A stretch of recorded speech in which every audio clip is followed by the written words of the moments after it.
Hər birinizi salamlayıram. Bu videoda keçmişin yüklərindən danışacağam.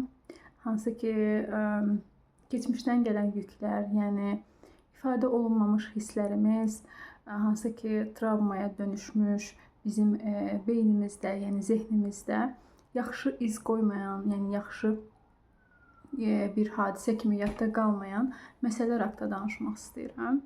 Ümumiyyətlə, keçmişdə, yəni uşaqlığımızda xüsusən nə qədər ki, hisslərimizi ifadə edə bilməmişiksə, ümumiyyətlə görülməmişiksə, bir növ belə deyək də, hər hansı bir hadisə zamanı valideynlərimiz bizim yanımızda olmayıblarsa, fizikən ola bilərlər, amma emosional olaraq bizi dəstəkləməyiblərsə, bir çox hallarda orada ilişib nələrsə qalır və həmin bu hisslər də daha sonra da özünü fərqli formalarda göstərməyə başlayır.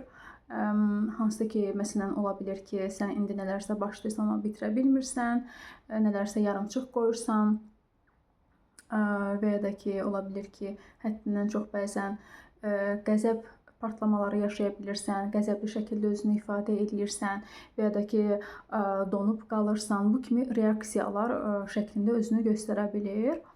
Əgər məsələn bir şeylərə başlayıb onu sona qədər davam elətdirə bilmirsənsə, orada böyük ehtimal ki, keçmişdən gələn, keçmişin yükləri, yəni hansı ki, ifadə olunmamış hisslər, nələrsə var ki, onlara hələ ki, belə deyək də, onlara baxmamısan, onları görmürsən deyə, yeni başlanğıc, yeni bir şeyə başlamaq da, belə deyək də, özündə böyük bir güc, resurs, enerji tələb etdiyi üçün, onları orada bağlaya bilmədiyim üçün onlar orada qalıb, hələ də nələrsə yarımçıq qalıb, ifadə olunmamış, yarım qalmış, tamamlanmamış nələrsə var. Həmin bu tamamlanmamış şeylər də özünü elə bir növ ya ertələmək şəklində və ya da ki, belə deyək də, eyni anda bir çox işə başlayıb, amma yarımçıq qoymaq şəklində də özünü göstərə bilir.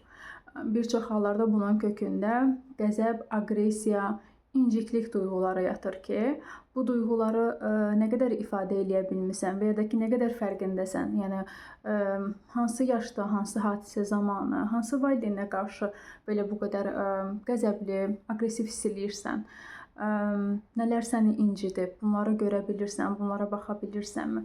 Bunlar çox önəmlidir. Yəni bu hisslərimizin fərqində olmaq, bunları ifadə edə bilmək, bəlkə də artıq böyümüsən, yetişkinsənsən və dolayısıyla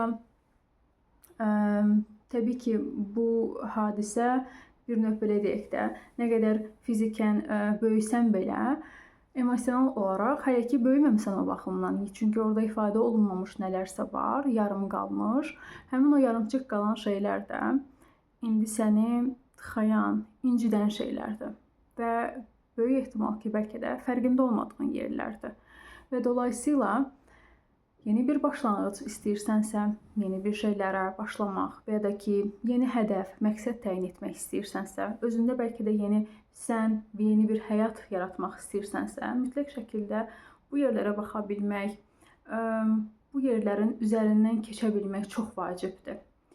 Çünki yəni bizim müəyyən bir resursumuz, gücümüz var və dolayısıyla əgər sənin bir növ belə deyək də, zehnini gündəlik heç fərqində olmadan arxa fonda bunlar narahat eləyirsə, bunlar üzərində çox düşünürsənsə və ya da bəlkə də beyninin içində, zehnində kimlərisə, yəni valideynlərini və ya da ki, sinif yoldaşları ola bilər, kimlərisə ola bilər, yəni fərq etmir. Kimlərisə əgər həddindən çox mühakimə eləyirsənsə, bəlkə onlarla dalaşırsansa, onları özünü ifadə eləyəcək şəkildə tapırsansa və yuxularında da bu şəkildə ola bilər. Dolayısıyla bunlara baxmalısan ki və yəni bunlar sənə bir növ xəbərçidir ki, nələrsə var orada tamamlanmamış və həmin bu gestalt tamamlanmalıdır ki, yeni bir səhifə aça biləsən, yeni bir sən yarada biləsən. Dolayısıyla sağlam bir sən, yəni yetkin bir sən formalaşdırmaq təbii ki, o qədər asan deyil və bir əmək, böyük bir yol, vaxt tələb edir. Dolayısıyla bu yerlərə baxa bilmək və görə bilmək və bunların fərqində ola bilmək çox önəmlidir. Bir çox hallarda mən bunu seanslarda görə bilirəm.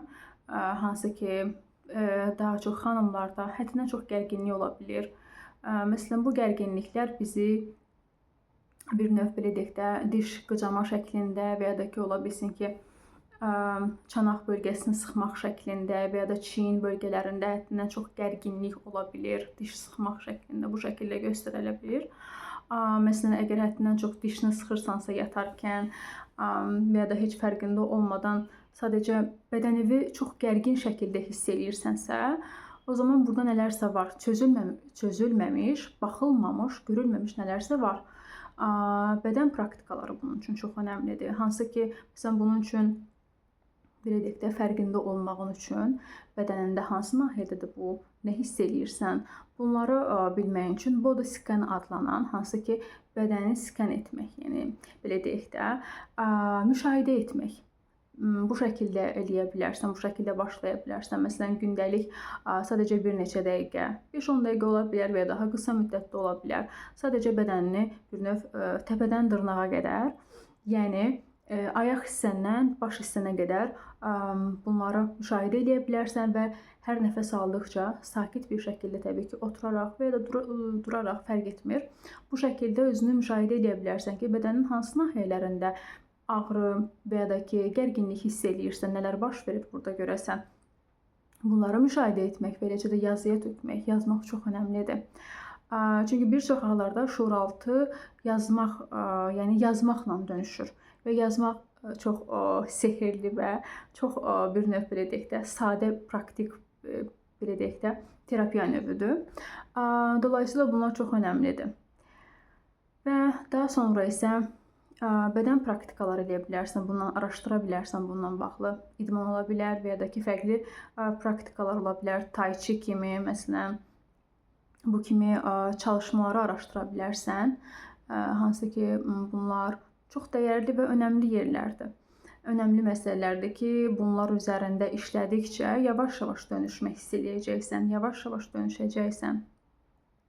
Və yavaş-yavaş bir çox məsələlər öz yerini tapacaq və sən artıq bir növ o şəfalanma yolunda kiçik də olsa addım atacaqsan və bunlar sənə bir yerdən sonra çox böyük bir, bəlkə də qalibiyyət, böyük bir çevriliş gətirəcək sənin üçün. Dolayısıyla bu kiçik addımları edə bilmək və özünə bu bir növ belə deyək də, hədiyyəni verə bilmək çox vacibdir. Keçmişin çox dəyərlidir, bunu bilməlisən. Hər nə qədər bəlkə də ağır, çox da xatırlamaq istəmədiyin şeylər yaşamış ola bilərsən.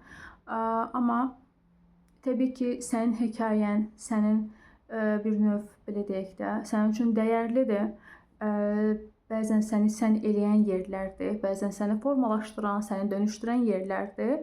Hər nə qədər tam olaraq sənin bütün varlığını ifadə etməsə belə, bunlar çox-çox dəyərli və qəbul etməli olduğun, qucaqlamalı olduğun yerlərdir. Bunu bilməyini çox istəyirəm. Belə, özünə çox yaxşı bax. Növbəti videolarda görüşərik.